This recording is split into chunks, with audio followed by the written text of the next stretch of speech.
Partitë politike kanë dorëzuar listat e tyre me kandidatët për deputet për zgjedhjet e 28 dhjetorit. Të gjitha listat morën vëmendje derisa u komentuan figurat e reja, si te figurat e vjetra dhe për atë se çka mund të ofrojnë.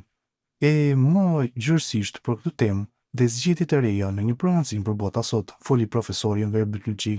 Fillimisht, ai tha se fushata ka hyrë në një fazë të rëndësishme derisa vlerësoi se këto zgjedhje do të përcaktohen me disa faktorë.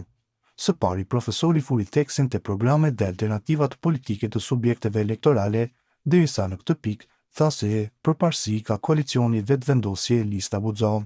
Fushata zgjedhore në Kosovë, e cila kulmon me votimet e 28 dhjetorit, ka hyrë në një fazë të rëndësishme. Të dielën subjektet politike dorëzuan listat e kandidatëve për deputet dhe me këtë i hapet rruga përgatitjes dhe fillimit të fushatës elektorale.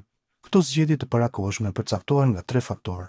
Së pari, nga programet dhe alternativat politike të subjekteve elektorale. Këto programe në këtë rast ndoshta zveniten sepse ato zhvillohen si vazhdim i zgjedhjeve të nënshkurtit të këtij viti. Në fund të fundit, ai projekt politik që patëm paraqitur në ato zgjedhje mbetet në fuqi, sepse gjatë 10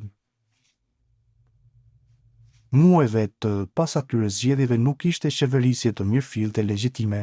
Në këto kushte ndoshta nuk do të ketë ndryshime në oferta politike të subjekteve elektorale, por mund të themi se programet dhe alternativat politike pak tërheqin vëmendje dhe ndikojnë në tërheqjen e votuesve.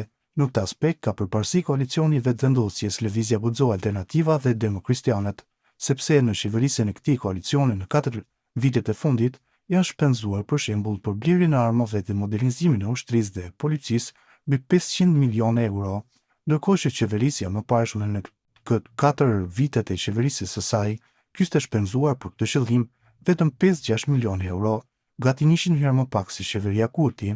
Ky shembull është vetëm një prej shembujve të shumtë, por që tingëllon qartë për përkushtimin e qeverisjeve të fundit për sigurinë e Kosovës.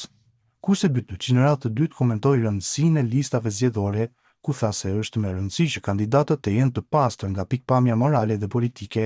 Në këtë pikë foli për partitë ish opozitare, ku tha se jo pak politikanë të tyre janë përfolur për abuzim me politikën.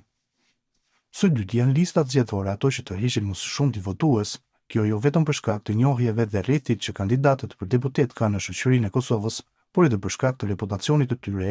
Me rëndësi është që kandidatët të jenë të pastër nga pikpamja morale dhe politike, të mos jenë përfolur për korrupsion dhe abuzivim me politikën dhe në pushtetin, pra që këto kandidatë të njihen si njerëz të përkushtuar për forcimin e shtetit dhe mirëqenien e qytetarëve.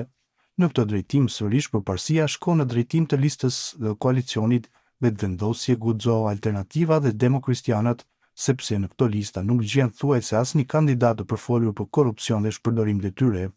A janë të tilla listat e formacioneve të tjera politike të shqiptarëve në Kosovë, përkatësisht PDK, LDK, AK, do të thosha se në ato lista gjenden jo pak politikanë të përfolur për abuzim me politikën dhe pushtetin, dhe jam i bindur se ata gjenden ato lista sepse kanë ndikim dhe imponohen lidershipit të partisë.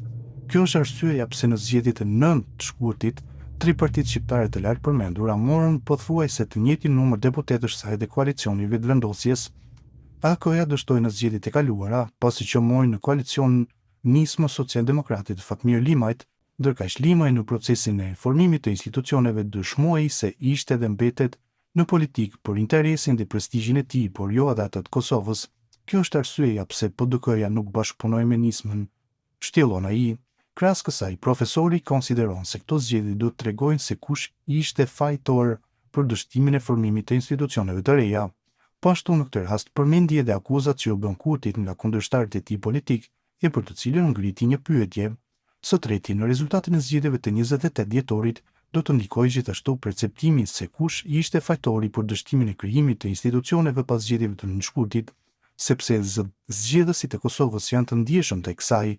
Ata dinë të diferencojnë fajtorin dhe jo fajtorin, ose ndoshta edhe më shumë fajtorin nga më pak fajtorin. Stresi dhe shqetësimi që u krijua për gati 10 muaj gjatë procesit të krijimit të institucioneve ishte i madh, ndaj dhe qytetari i Kosovës nuk fal. Por cili mund të jetë perceptimi? Ata që janë kundër zotit Kurtit thonë se vetëvendosja ishte në pushtet, kishte numrin më të madh të deputetëve, ndaj dhe kësaj partie i takonte të bënte lëshime dhe ti tërhiqte partitë e tjera në koalicionin qeverisës për të formuar qeverinë dhe institucionet e tjera të vendit, Parimisht kjo tingëllon mirë. Gjithmonë i madhi bën lëshime ndaj të voglit. Ky është rregulli, madje edhe në traditën zakonore shqiptare dhe ky rregull për mua është i artë, por a ja dhan shansin partitë e vogla partisë më të madhe të provojnë atë nëse ajo është e gatshme të bënte lëshime. Në fund, ai theksoi se të gjitha partitë ish opozitare bojkotuan vetëvendosjen dhe se nuk kishin gatishmëri për të bashkëpunuar në të mirë të shtetit. Madje tha se nëse do të kishte vullnet politik, do të kishin qeveri të re menjëherë.